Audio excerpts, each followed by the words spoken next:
Selamat pagi Bapak Ibu, saudara-saudari yang terkasih di dalam Tuhan. Pagi hari ini kita akan melanjutkan pembacaan dan perenungan kebenaran firman Tuhan yang terambil dari kitab Bilangan pasal 6 ayat yang pertama sampai yang ke-27. Mari saya mengajak semua jemaat untuk mendengarkan dan membaca bersama-sama dengan saya. Kita akan mulai dengan membaca dari ayat yang pertama. Begini bunyi firman Tuhan. Tuhan berfirman kepada Musa, "Berbicaralah kepada orang Israel, dan katakanlah kepada mereka, apabila seorang laki-laki atau perempuan mengucapkan nasar khusus, nasar orang Nazir, untuk mengkhususkan dirinya bagi Tuhan, maka ia harus menjauhkan dirinya dari anggur dan minuman keras, tidak meminum cuka dari anggur atau dari minuman keras, tidak meminum minuman yang dibuat dari buah anggur, dan tidak memakan buah anggur, baik yang segar maupun yang dikeringkan. Selama kenazirannya, janganlah ia makan apapun yang berasal dari pokok anggur, dari bijinya sampai kulitnya. Selama waktu nazarnya sebagai orang nazir, janganlah pisau cukur menyentuh kepalanya. Sampai genap waktunya, ia mengkhususkan dirinya bagi Tuhan. Ia harus tetap kudus dan membiarkan rambut kepalanya tumbuh panjang. Selama ia mengkhususkan dirinya bagi Tuhan, janganlah ia mendekati mayat orang. Bahkan apabila ayahnya ataupun ibunya, saudaranya laki-laki ataupun saudaranya perempuan meninggal, janganlah ia menajiskan dirinya karena mereka, sebab tanda kenaziran bagi Allahnya ada di atas kepalanya. Selama kenazirannya, ia kudus bagi Tuhan. Tetapi apabila seorang tiba-tiba saja mati di dekatnya, sehingga ia menajiskan rambut kenazirannya, maka ia harus mencukur rambutnya pada hari penahirannya. Pada hari ke-7, ia harus mencukurnya. Pada hari ke-8, ia harus membawa 2 ekor burung tekukur atau 2 ekor anak burung merpati kepada imam ke pintu kemah pertemuan. Imam harus mengolah yang seekor menjadi korban penghapus dosa dan yang lain menjadi korban bakaran, serta mengadakan pendamaian bagi dia, karena dia telah berdosa dengan berada dekat mayat. Pada hari itu juga ia harus menguduskan kepalanya dan mengkhususkan waktu kenazirannya bagi Tuhan. Ia harus membawa seekor domba jantan berumur setahun menjadi kurban penebus salah. Hari-hari yang sudah lewat dianggap batal, karena rambut kenazirannya telah menjadi najis. Inilah hukum tentang seorang nazir. Ketika waktu kenazirannya genap, ia harus dibawa ke pintu kemah pertemuan. Ia harus mempersembahkan sebagai persembahannya kepada Tuhan seekor domba jantan berumur setahun yang tak bercela untuk kurban bakaran, dan seekor domba betina berumur setahun yang tidak bercela untuk korban penghapus dosa, dan seekor domba jantan tak bercela untuk korban keselamatan. Juga sebakul roti tidak beragi, berupa roti bundar dari tepung terbaik yang diolah dengan minyak, dan roti tipis tidak beragi yang diolesi minyak, serta kurban sajian dan kurban-kurban curahannya. Imam harus membawa semuanya itu ke hadapan Tuhan dan mengolah korban penghapus dosa dan korban bakarannya. Domba jantan itu harus diolahnya sebagai korban keselamatan bagi Tuhan, beserta sebakul roti tidak beragi itu. Imam juga harus mengolah korban sajian dan korban curahannya. Orang nazir itu harus mencukur rambut kenazirannya di depan pintu kemah pertemuan, lalu mengambil rambut kenazirannya itu dan melemparkannya ke dalam api yang ada di bawah kurban keselamatan. Imam harus mengambil paha depan domba jantan itu, sudah dimasak, dan 1 roti bundar tidak beragi dari dalam bakul, serta 1 roti tipis tidak beragi, lalu meletakkannya ke telapak tangan orang nazir itu. Setelah orang ini mencukur rambut kenazirannya, kemudian imam mengunjukkan semuanya itu ke hadapan Tuhan sebagai persembahan unjukan. Semuanya itu menjadi bagian kudus bagi imam, beserta dada persembahan unjukan dan paha persembahan khusus. Sudah itu barulah orang nazir itu boleh minum anggur. Itulah hukum tentang orang nazir yang menazarkan persembahannya kepada Tuhan berdasarkan kenazirannya, tidak termaksud apa yang mampu ia lakukan. Sesuai dengan bunyi nazar yang diikrarkannya, demikianlah harus dilakukannya berdasarkan hukum tentang kenazirannya. Tuhan berfirman kepada Musa, berbicara kepada Harun dan anak-anaknya, beginilah kamu harus memberkati orang Israel. Katakanlah kepada mereka, Tuhan memberkati engkau dan melindungi engkau. Tuhan menyinari engkau dengan wajahnya dan memberi engkau kasih karunia. Tuhan menghadapkan wajahnya kepadamu dan memberi engkau damai sejahtera.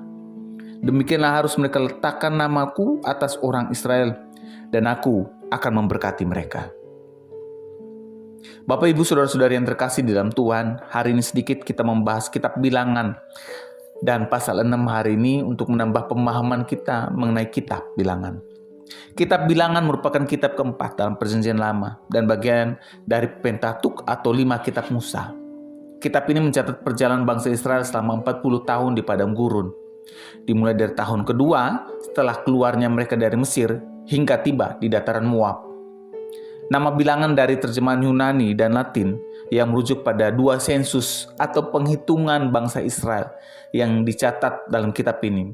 Pertama di Gunung Sinai, kita lihat dari pasal 1, dan kedua di pasal 26, yaitu di dataran Moab. Sementara nama Ibraninya mengacu pada kitab utama, yaitu di padang gurun.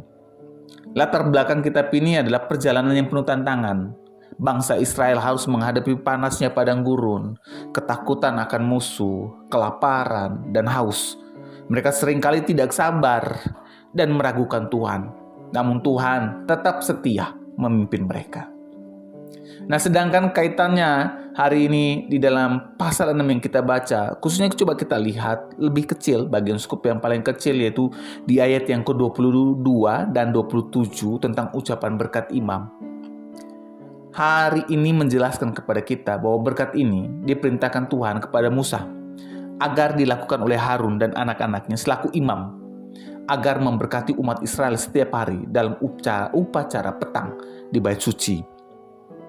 Berkat ini diberikan di Gunung Sinai sebelum bangsa Israel melanjutkan perjalanan ke tanah perjanjian atau Kanaan, berfungsi sebagai pengingat akan penyertaan Allah selama perjalanan. Berkat ini dirancang sebagai pernyataan kehadiran Allah, perlindungan, kasih karunia, dan damai sejahtera yang melambangkan peletakan nama Tuhan atas umatnya. Bapak, Ibu, Saudara-saudara yang terkasih di dalam Tuhan, ucapan berkat yang terdapat dalam Bilangan pasal 6 ayat 22-27 hari ini, kalau kita lihat, ya masih relevan, sangat-sangat relevan dengan kehidupan umat Tuhan masa kini. Karena masih terus diucapkan oleh para hamba Tuhan dan masih disampaikan. Tidak hanya di tengah kebudayaan orang Israel, melainkan juga di tengah beragam komunitas umat Tuhan di berbagai tempat dan di belahan dunia manapun hari ini. Terdapat otoritas yang besar di dalam ucapan berkat tersebut yang sangat besar dan berpengaruh bagi setiap mereka yang menerimanya. Otoritas itu tidak berasal dari imam, sang pemimpin ibadah, melainkan dari nama Tuhan yang ada di dalamnya. Itulah mengapa pada ayat 27 dikatakan bahwa demikian harus mereka letakkan namaku atas orang Israel, dan aku akan memberkati mereka. Jadi jelas bahwa Allah ingin namanya ditaruh atas bangsa Israel yang menandakan kepemilikan, perlindungan, dan pengikatan hubungan perjanjian. Allah sendiri yang berjanji yang akan memberkati umatnya. Nah, sebagai umat Tuhan kita, sebagai umat Tuhan, di masa kini kita tentu tidak akan menolak hidup penuh dengan berkat dari Tuhan. Hal ini tentu bukanlah sesuatu yang keliru. Namun permasalahan justru muncul ketika kita umat Tuhan memperlakukan berkat Tuhan sebagai penghasil untuk dinikmati dengan penuh keegoisan. Padahal jika kita perhatikan lebih lanjut rumus ucapan berkat dalam teks ini, maka kita akan mendapati sebuah tanggung jawab yang secara otomatis melekat pada saat seorang mendapatkan berkat tersebut. Berkat perlindungan, pancaran sinar Tuhan yang tertuang pada kita, kasih yang memenuhi hidup, dan wajah Tuhan yang selalu menatap kita dengan penuh damai, berarti juga akan membawa perubahan hidup pada saat kita mengalaminya. Nah, yang kita perlu sadari sebagai umat Tuhan, bahwa berkat dari Tuhan adalah penyertaan dan otoritas dari Sang Ilahi, agar kita mampu menjalani hidup sebagai umatnya. Bukan justru menjadikan kita harus haus akan kelimpahan untuk dinikmati secara egois tanpa ada dampak yang berarti. Jadi pertanyaan refleksi bagi kita umat Tuhan yang hidup di masa kini untuk direnungkan bersama adalah, apakah saya dan saudara hari ini mau menerima berkat Tuhan? Dan kalau memang jawaban kita mau, bersediakah kita sebagai umat Tuhan yang hidup di masa kini mengalami berkat-Nya secara utuh, dengan segala dampak yang berserta di dalamnya dan menjadi pancaran berkat bagi banyak orang. Mari kita berdoa. Tuhan Yesus, kami bersyukur kalau hari ini kami belajar dari Bilangan pasal 6. Hari ini Engkau mengingatkan kami semua umat Tuhan yang hidup di masa kini bahwa Engkau Tuhan yang setia, yang selalu memberkati kami umat-Mu. Dan mari Tuhan ajar kami untuk terus menjadi saluran berkat bagi banyak orang. Di dalam nama Tuhan Yesus kami sudah berdoa dan mengucap syukur. Amin. Kiranya renungan hari ini terus menguatkan langkah iman kita dalam mengiringi Tuhan Yesus. Ingat, tetap teruslah berdoa, tetap teruslah percaya, dan tetap teruslah bersyukur. Tuhan Yesus memberkati.